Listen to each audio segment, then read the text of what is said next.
Everyday, lagi kami dinudumog ng mga inquiries galing sa iba't ibang parte ng Pilipinas na curious sa mga services na pinoprovide ni Kick Salvation. At ang mga madalas niyong tanong is how much, saan ang location namin, at kung ano pa ang mga service na pinoprovide namin. Kaya lahat yan ay sasagutin natin ngayon.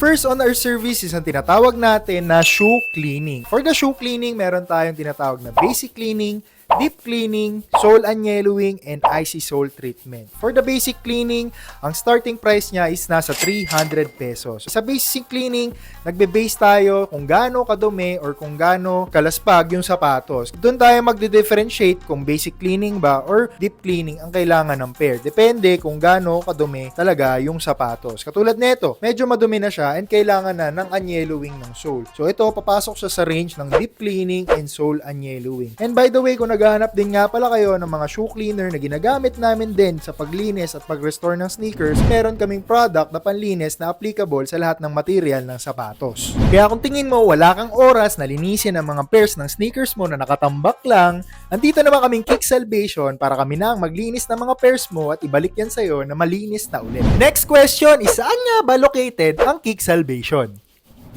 Located nga pala ang Kick Salvation Shop dito sa Tungko, Manggahan, San Jose del Monte, Bulacan. Dito sa 1227 Charal Building. As of now fam, iisa pa lang ang branch ni Kick Salvation. Pero soon, we are planning to expand. Kaya fam, i-comment down below mo kung saan ang location mo para malaman namin kung saan ang maraming KS fam para dun kami mag-branch out next. Next on our service fam, isang tinatawag nating shoe reglue and shoe restoration.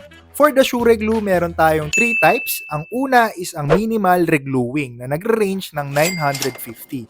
Ito ang nangyayari pag may mga bumubukang minimal part sa sole at uppers ng mga sapatos nyo. Next is the midsole and outsole reglue. Ito naman ay nagre-rate ng 1,850. Ang ire-reglue lang dito is ang midsole part at ang outsole part ng uppers and ng sole. And ang last type ng pag-reglue is ang full reglue.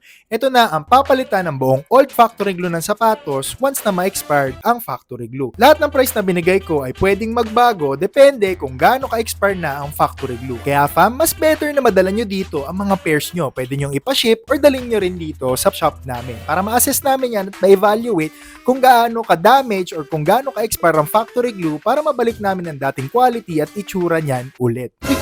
Ano yan bro? May mga bago tayong pairs na dumating? Bagong dating po siya. So ito, galing pa ng Nueva Vizcaya. Tapos ito naman, Butuan City. Shoutout sa fam natin nagpadala from Mindanao and Nueva Vizcaya para ipa-assess sa amin yung mga sneakers nila. Next on our service fam is meron tayong tinatawag na sneaker repaint or sneaker customization. For sneaker repaint, meron tayong tinatawag na full body repaint, minimal repaint, and midsole repaint. For full body repaint fam, if ever na yung sneaker nyo is nag-fade na yung kulay or nagka-damage sa leather material, nasira ang color nito, kailangan nyo nang i-avail ang full body repaint. Nagre-range to ng around 1,500 and ang kinagandahan nun is kasama na ang deep cleaning ng mga sneakers nyo. Next fam is sneaker customization. Kung ikaw ang type na mahilig sa sapatos at gusto mo meron kang one-of-one pair na walang katulad ng iba, panigurado gugustuhin mo na magkaroon ng customized sneakers. For the customization ng sneaker is depende sa price kung ano ang gusto mong design na ilagay sa sneaker mo or kung paano gusto mong i-personalize ang sneaker mo. Kaya better fam na mag-send kayo ng mga gusto nyong design para ma-assess namin yan at ma-quote para masimulan na natin na magawa yung one-of-one na pair na sneaker mo. Kaya fam, kung interested kayo sa service ni Kick Salvation and kung nasagot ko yung mga tanong nyo at kung may hindi pa ako nasagot, huwag kayong mahiyan i-comment down below para masagot natin yan lahat. And fam, kung gusto nyo mag-avail ng service namin, huwag na kayo magdalawang isip na pumunta sa shop namin or kung malayo man kayo is i-PM nyo ang page namin para ma-assess namin yan at ma-check natin kung magkano ang magagastos at kung ano ang restoration na gagawin natin sa sapatos mo. Thank you KS fam sa panonood and don't forget to follow for more Kick Salvation tips.